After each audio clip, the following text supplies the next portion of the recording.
to do it. But the problem is we're not being showcased. And unless you are really high up there with a few people that you know, and you don't have as good of connections for people to promote your channel, you're going to get lost.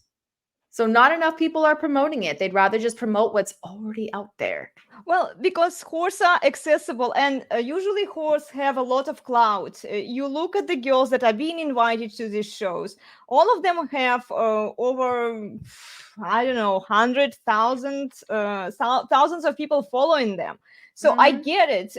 They are trying to draw more traffic and more attention for the show. Clout chasing is what they're doing. The clout chasing, yeah, but they're not actually fixing the problem. They're not solving the issue. How does it help men? It doesn't help men. It doesn't help men with the fact that 80% of men are still remaining celibate. They don't get access to women, and women still remain delusional because what do they see? Oh, the horse are being promoted. Okay, if the whole behavior is normalized, then why should we change anything in women? Even if we have good intentions, look, I try to help women make better decisions. And by the way, sorry, Lita, welcome to the club. She has been in the red pill for I know, I see her on Rolo streams.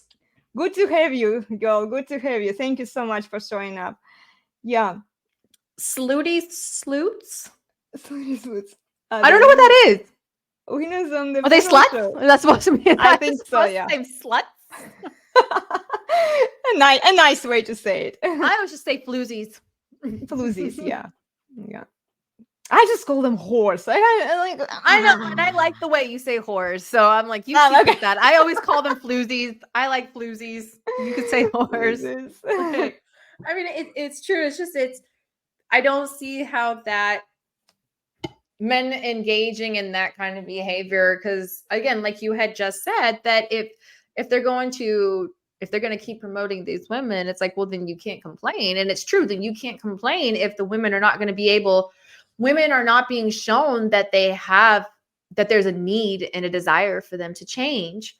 Exactly. Because they're still getting the attention that they want.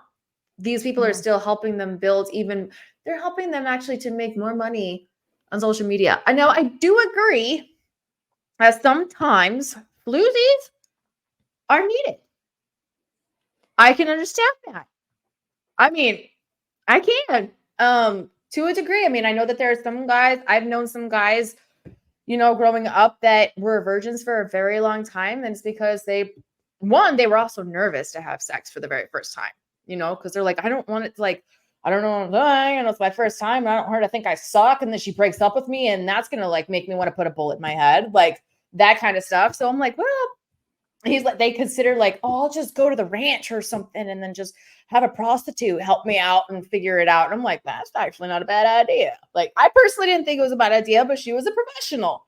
So I think, like, as long as it was like designated, like it used to be back in the day, where like you had a brothel to go to, like, okay, sure, and you have a dry spell, how to run a bad with luck with women, and you really need to just get one off. Sure, just be safe about it, but don't talk about it publicly. This is something that I would say to men. Okay, if we don't want this floozy behavior to be normalized by our society, men need to kind of stop talking about it. If you need, okay, I understand. Okay, we are all people here, right?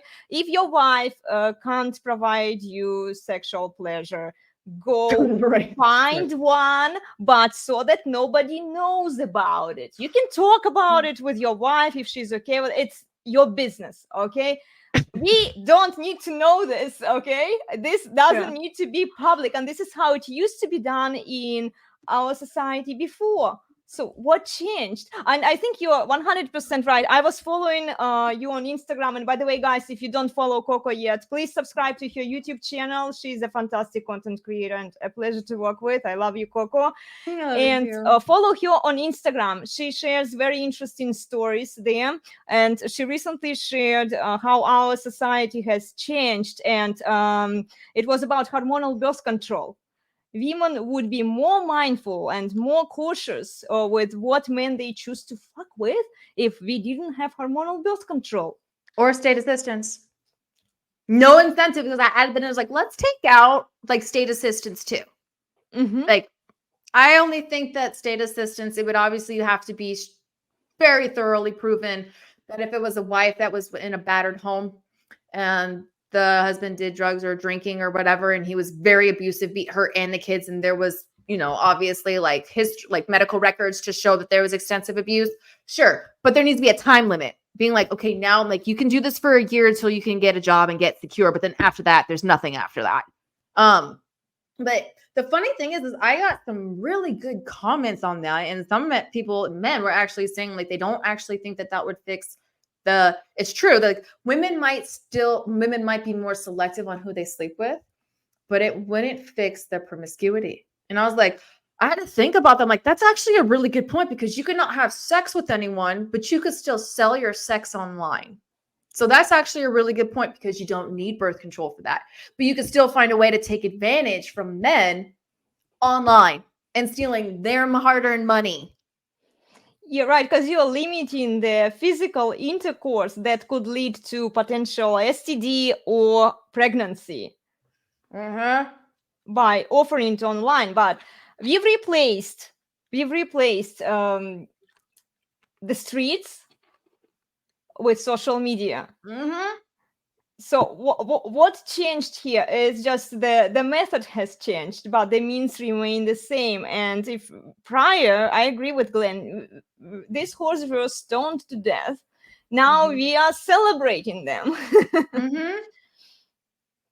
And it damages our society. It damages good women, because good women, even if they are raised of being a traditional woman, they don't feel like they are supported, that society really wants them. Because men don't actually look at women objectively. They're like, oh, a low body count, fine. As long as she's not a whore, I can do that. They don't value their virgins. Some men do, okay? I'm just generalizing here. But they all look like they are scared of virgins, and virgins have their issues, right? They can be crazy, especially if they date. They get the one-itis after they lose their virginity. Yeah, they can stay really focused on one guy, especially if that guy is an alpha or some guy of a strong masculine presence. Yeah. Virgins. Then you get those stalkers. That's when it becomes the stalker syndrome. Yeah. If the intention of a man is to marry and have kids, virgins would be perfect, because they would limit the risk of a girl cheating on a man later on. Right. But if the goal is just to kind of spin plates and see, I have two opinions on men spinning plates. I understand from physiological standpoint why they do it. And look, biologically, men are programmed to inseminate as many women as they can. And if it helps them to gain confidence among women, I have nothing against that. Okay, fine. Maybe you shouldn't marry the first girl that you see out there. But the problem is that 80% of men are so desperate for any attention from women that they would just marry and give all of their resources, everything, to the first girl who chooses to sleep with them. Yeah.